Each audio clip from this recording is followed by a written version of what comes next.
بسم الله الرحمن الرحیم. سلامونه دوستانو، زما دغه لیکچر چې دا شپږم ماډیول دریم لیسن اړوند ده او موضوع یې ده ډیټ اینډ ټایم ډیټا ټایپس.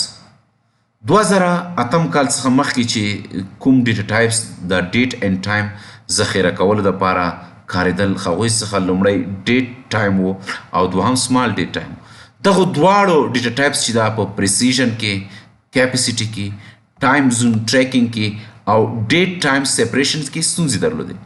د دغه ستونزو هواري دپاره کله چې مایکروسافټ په 2008 کې نوی SQL سرور ریلیز که، هغې سره یې 4 ډیټا ټایپس هم زموږ ستاسو ته راوپېژندل چې د هغوی له جملې څخه لومړی ډیټ ټایم 2 و. ډیټ ټایم 2 چې دا په یو وخت کې کولی شي چې ډیټ یعنی تاریخ او وخت دواړه ثبت کړي. ډیټ چې دا یوازې د تاریخ دپاره کاریږي، ټایم چې دا یوازې د وخت ذخیره کولو دپاره کارول کیږي او ډیټ ټایم آفسیټ چې دا کولی شي په یو وخت کې وخت، تاریخ او د زون په هکله معلومات ثبت کړي، یعنی ډیټ ټایم اینډ زون ټریکینګ هم کولی شي. دوستانو، کله چې ستاسو وغواړئ چې ډیټ چې دا په SQL سرور کې انټر کړئ یا کویري کړئ، هغه دپاره ستاسو نیوټرل فارمټ وکاروئ.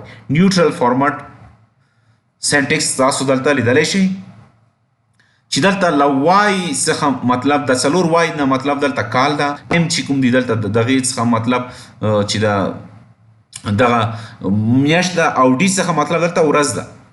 دغه نیوټرل فارمټ ستاسو لیدلی چې په سنګل کوټیشن کې باندې یعنی سټرینګ ته ورته ده، سټرینګ ده یعنی دغه سټرینګ لیدرل ده. او یعنی که ستاسو وغواړئ چې د دسمبر 6 2019 چې ده هغه ذخیره کوي یا یې کویریز کوي، هغه دپاره ستاسو دغه فارمټ چې کوم درته ستاسو مخکې ولیده کارولی شئ. یعنی لومړی کال، بیا ورپسې میاشت او بیا ورپسې ورځ ولیکئ. همدا ډول که ستاسو غواړئ چې په کویریز کې وکاروئ، بیا هم همدغه فارمټ چې کوم دلته ستاسو مخکې وپېژندلو همدغه فارمټ وکاروئ، یعنی سنګل کوټیشن کې بند کړئ، دغه سټرینګ ته ورته ده. ډیټ ټایم 2 چې دا مختلف فارمټس لري. دوستانو، ستاسو به دلته مختلف فارمټونه وګورئ چې زموږ سره د دې ډېر زیات فارمټ دی. لومړی فارمټ دغه د ستاسو کتلی شئ چې کال ده، ورپسې میاشت ده او بیا ورځ ده. دغه کال، میاشت او ورځ چې د ماینس یا د ډیش په مرسته د یو بل څخه جلا شوي دي او دلته اگزامپل کې ستاسو کتلی شئ. دوهم فارمټ دلته ستاسو لیدلی شئ چې بیا هم کال، میاشت، ورځ ده او دلته H نه مطلب اورز یعنی ساعت، M نه مطلب منټس، S نه مطلب سیکنډ او ان نه مطلب دلته چې د نینو سیکنډز ده او دغه یو اگزامپل ده. همدا ډول دا یو بل فارمټ ده، دا یې تقریبا 4م فارمټ او دا یې 5م فارمټ، دا یې 6م فارمټ. ستاسو دلته اگزامپلز هم لیدلی شئ چې هر یو د ځانه سره یو اگزامپل هم لري. دوستانو، دغه دوام ډیټ ټایپس چې کوم ده چې ډیټ دپاره کارول کیږي، هغه په خپله ډیټ ده. ډیټ چې دغه 2 فارمټ لري چې یو یې دغه ساده فارمټ یعنی نیوټرل فارمټ ده چې کوم زیات کارول کیږي او دغه اگزامپل ده، او دوهم یې دغه یعنی کوم چې کال، میاشت او ورځ چې ده ماینس یا د ډیش په مرسته جلا شوي دي، دغه فارمټ ده، ستاسو یې هم کارولی شئ او دغه یې اگزامپل ده.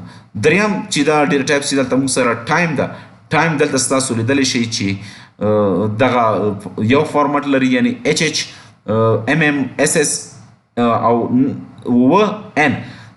بیا هم وایم چې H نه مطلب دلته اورز، M نه مطلب د منټس او SS نه مطلب دلته سیکنډز او دغه n چې کوم دی دغه نه مطلب د نینو سیکنډ. دغه اگزامپل ده. همدا ډول چې ستاسو تمام مخکې ذکر کړی چې ټایم، ډیټ ټایم آفسیټ چې کوم ده هغه ډیټ اینډ ټایم فارمټونو سره سره د ټایم د زون په هکله هم معلومات د ځانه سره ذخیره کوي او دغه ټایم زون معلومات چې دي یا په ماینس کې وي یا په پلس کې وي. دوستانو، د ډیټ اینډ ټایم ذخیره کولو دپاره یا د هغې ډیمو د لیدلو دپاره موږ ځو SQL سرور ته. دلته دوستانو ما یو ویریبل اخیستی دی چې دا یوازې ډیټ ذخیره کوي چې زما ډیټا ټایپس ډیټ ټایم 2 اخیستې ده. یعنی ډیټ ټایم 2 چې دا په یو وخت کې کولی شي چې تاریخ سره سره وخت هم ذخیره کړي. که چیرته زه دغه ویریبل څخه ډیټا بیرته سلیکټ کم او دغه سلیکټ او دغه کویری ایگزیکیوټ کوم. ستاسو به ووینئ دوستانو چې زما ته خو یې ډیټ راکړه خو دلته ستاسو لیدلی شي چې 0000 هم ور اضافه کړی ده چې دلته د لومړی 20 څخه مطلب اورز ده، بیا ورپسې منټس دي، بیا ورپسې سیکنډز دي او بیا ورپسې نینو سیکنډز دي. دا ځکه چې دا ډیفالټ یې راخلي که چېرته موږ ټایم ورته ورنه کړو. که چېرته ستاسو دغه یوازې ډیټ واخلئ بیا به ستاسو ووینئ چې یوازې ډیټ به ذخیره کړی وي او ټایم په هکله به هیڅ ډول معلومات د ځانه سره نه لري. ستاسو لیدلی شي چې دلته زما کوم فارمټ یعنی ډیش فارمټ کراول دی. همدا ډول دوستان دغه ټایم په هکله معلومات هم ستاسو کولی شي چې دلته په دغه کویریز کې وګورئ چې ما هم یو ویریبل اخیستی ټایم په نوم چې ټایپ یې ټایم ده او دغه ویلیو ما ورته د سټرینګ په شکل کې پاس کړې ده. که چېرته زه دغه کویریز انتخاب کړم او ایگزیکیوټ کړم ستاسو به ووینئ چې ستاسو ته ټایم راخیستی ده او نینو سیکنډز یې ورسره د ځانه خپله شاملې کړي دي کوم چې 0 دي. دوستانو دغه زموږ د نن ورځې لیکچر موضوع تر بل لیکچر پورې په لوی چیغه سپارم. الله مو مل شه.